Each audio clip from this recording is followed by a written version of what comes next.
hope everybody had a great Transgender Day of Visibility. No, I'm just kidding. I mean Easter. I am so happy that Trump's in office, as opposed to this guy who treated citizens about as well as a rental car. One can only imagine the destruction and further devastation to America that would be happening even now had Joe and his auto pen had remained in office. It's interesting how the media is now hinting at the obvious that they were covering up Joe's mental decline. And what they don't say is that they would have gleefully continued doing it if they could have gotten away with it. Well, it was touch and go, fingers were crossed, I was holding my breath, but thank goodness the Blue Origin astronauts got home safe.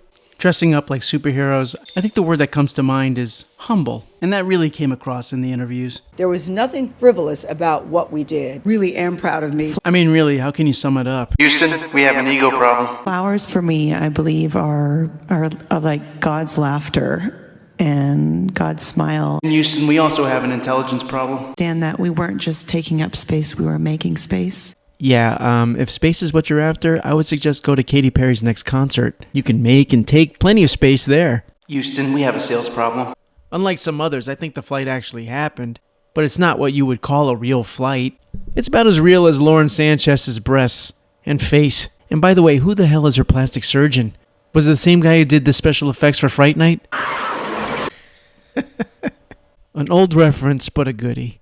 Isn't it great that Jeff Bezos has reduced the wonder of space exploration into having the significance of a Real Housewives episode? I know, let's not mock the astronauts. Remember the old NASA flights where there was radio silence and you weren't sure the spacecraft was re-entering the atmosphere safely because the plasma and the intense heat blocked radio signals, so you didn't know? And remember when the capsule would come down and the door would quickly open and then close again, only to be fake opened with a tool by a Lex Luthor wannabe? Fake. Gayle King said it wasn't a frivolous ride.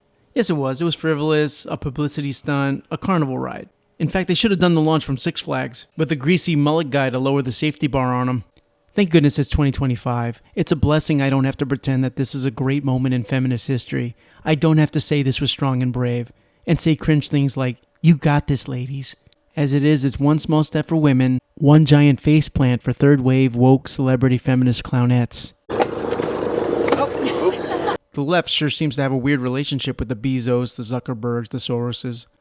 The language is kind of contradictory, don't you think? One moment there's dedicated leftist Gayle King flying up into space courtesy of Bezos, and the next moment Bernie's calling Bezos a leftist oligarch who must be stopped unless they fund all propaganda projects for the Democrat Party, in which case they're good. Quick word, everyone. I'm not an oligarch. I'd ask that you support my personal propaganda projects by liking, commenting, and subscribing to this channel. And if you really want to pay your fair share, you can always go to my newly formed Patreon page at patreon.com/jokesandApoint.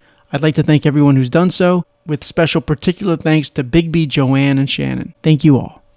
The ladies were astronauts, just like Kilmar Abrego Garcia is a Maryland man. Prison in El Salvador. A Maryland man who was mistakenly deported. Maryland man who was wrongly deported. Kilmar Abrego Garcia, the Maryland man mistakenly deported to El Salvador. The Maryland man was... Houston, we got a dishonesty problem. By the way, MS-13 will be changing its name officially to Maryland Men. The left is all about lies and semantics. And Senator Van Hollen of Maryland, who clearly wants to be president, seizing his opportunity to go full media prostitute by going on an illegal alien pilgrimage by meeting up with Kilmar Abrego Garcia over drinks. Would you care for a Van Hollen margarita? It's a cocktail of anti-Americanism and semantic-based lies with a twist of TDS. I'm surprised Van Hollen didn't bring an Easter basket filled with pretty gang-tatted eggs. Maybe even a chocolate bunny with a switchblade. That would have been nice.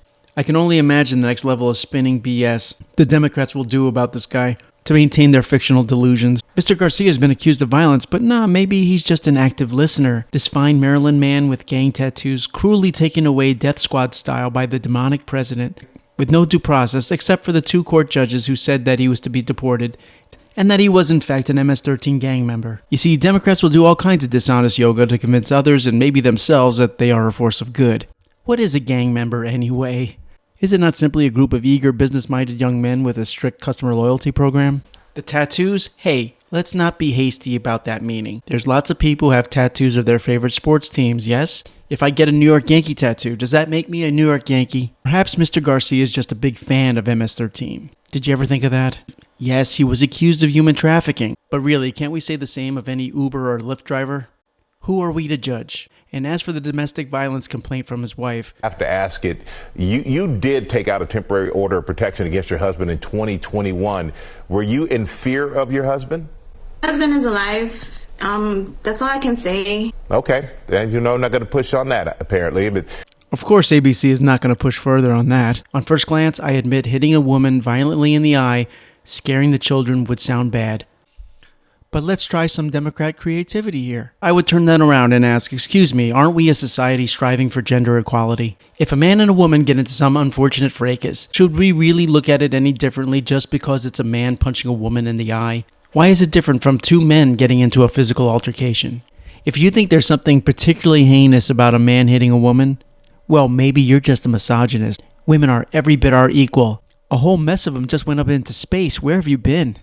So what's going on here? You have wall-to-wall coverage about the Maryland man. You have nothing about the trial of Rachel Morin, who was raped and murdered by another Maryland man, a legal alien from El Salvador, who ambushed her while she was jogging. She's entirely ignored by the mainstream media, which makes her a tragic double victim, actually. Houston, we got a priority problem. This upside-down treatment is the form of the reparations the left is always pushing for. Trump may have won the election and has begun to stop the bleeding, but the Marxist DEI agenda of the media lives on.